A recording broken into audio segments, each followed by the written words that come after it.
자, 여러분 반갑습니다. 김호세 목사입니다. 우리가 지금 배우고 있는 교리 시리즈 죄에 대해서 같이 짧게 말씀을 나누고 또 적용해보는 시간을 갖도록 하겠습니다. 여러분, 죄 하면 생각나는 게 아마 선악과를 따먹는 장면부터 아마 우리는 시작해 볼 수 있을 거예요. 그런데 그 선악과를 따먹는 장면을 우리가 보면 왜 이걸 하나님이 만드셨을까? 굳이 안 만들면 편한데, 그리고 죄를 안 지었을 텐데 왜 하나님은 선악과를 왜 만드셨을까? 우리는 이 고민을 한 번쯤은 해보게 될 것입니다.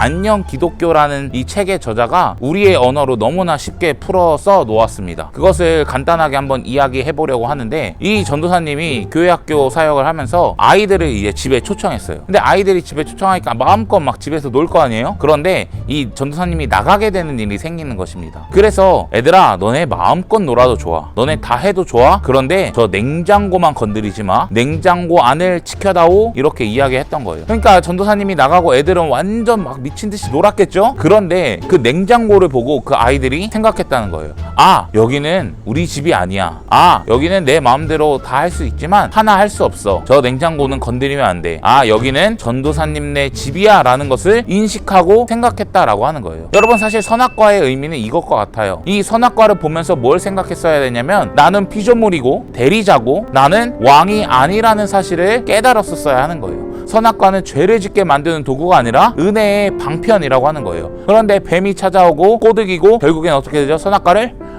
먹게 됩니다.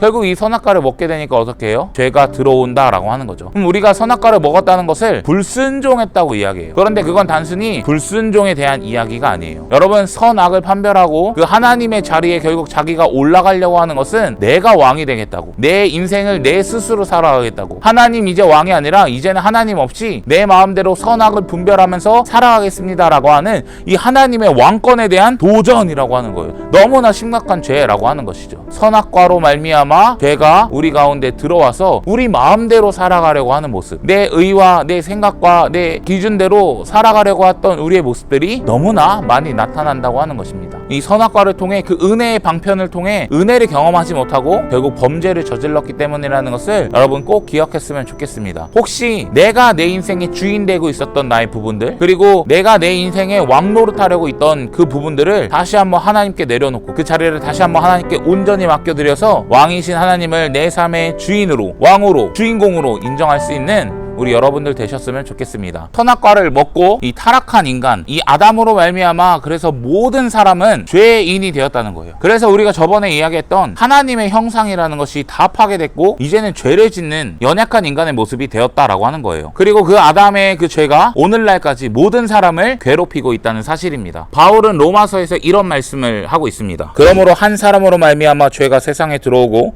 죄로 말미암아 사망이 들어왔나니 이와 같이 모든 사람이 죄를 지었으므로 사망이 모든 사람에게 이르렀느니라. 아멘. 여기서 한 사람은 누구를 이야기할까요? 바로 그 아담이라는 그 한 사람을 이야기한다라고 하는 것입니다. 사실 우리가 무슨 죄를 지어서 죄인이라는 것이 아니라 우리가 원래 죄인이기 때문에 죄를 짓는다라고 하는 거예요. 그래서 이 죄 때문에 우리는 모든 게 망가지게 돼요. 제일 먼저는 죄는 세상을 망가뜨립니다.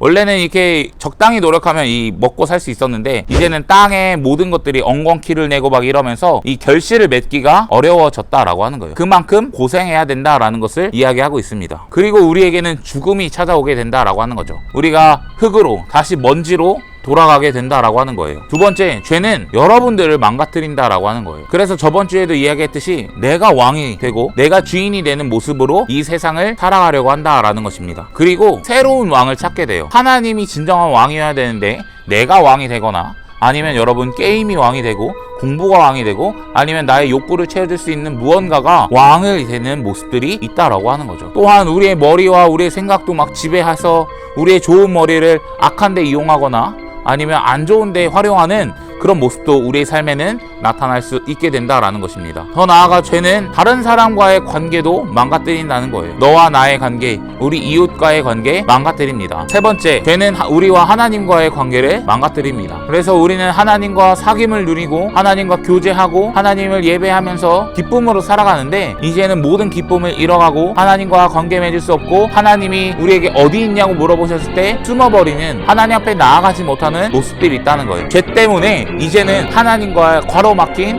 우리의 모습이 생겼다라고 하는 것입니다. 그런데 우리가 이 가운데 어떤 소망을 빌 수 있을까요? 여러분, 결국 아담과 하와 이야기는 가죽옷에 대한 이야기를 합니다. 내쫓겼을 때 그냥 빨개 벗고 내쫓은 것이 아니라 가죽옷을 입혀주세요. 근데 그 가죽옷이 어디서 나타났을까? 그게 누군가는 피를 흘려야 된다라는 것을 이야기하고 그 피 흘림으로 말미암아 가죽옷을 입었고 은혜를 입었다라고 할 수 있습니다. 그러면 결국에 우리에게 그 가죽옷의 은혜를 베푸시는 그분은 누구십니까? 예수 그리스도라고 하는 거예요. 여러분, 그래서 우리가 두 가지를 철저하게 기억해야 돼요. 첫 번째, 내가 진짜 완악한 죄인이라는 것을, 내가 죽을 수밖에 없는 죄인이라는 것을 깨달아야 됩니다. 두 번째는 나는 나를 구원할 수 없으니, 나는 이 죄에서 나를 살게 할 수 없으니 예수님이 필요합니다. 이 고백이 필요한 거예요. 여러분, 여러분들이 죄인이라는 것을 꼭 깨닫고 여러분들 죽을 수밖에 없는 존재라는 것을 꼭 깨달았으면 좋겠고, 그래서 나는 내 스스로 살아갈 수 없으니, 구원할 수 없으니 가죽옷을 주시는 그분의 은혜, 예수 그리스도의 은혜를 간절히 구하면서 한 주도 살아가는 여러분들 되셨으면 좋겠고, 또한 기대하는 마음으로 우리 돌아오는 주일을 기대했으면 좋겠습니다.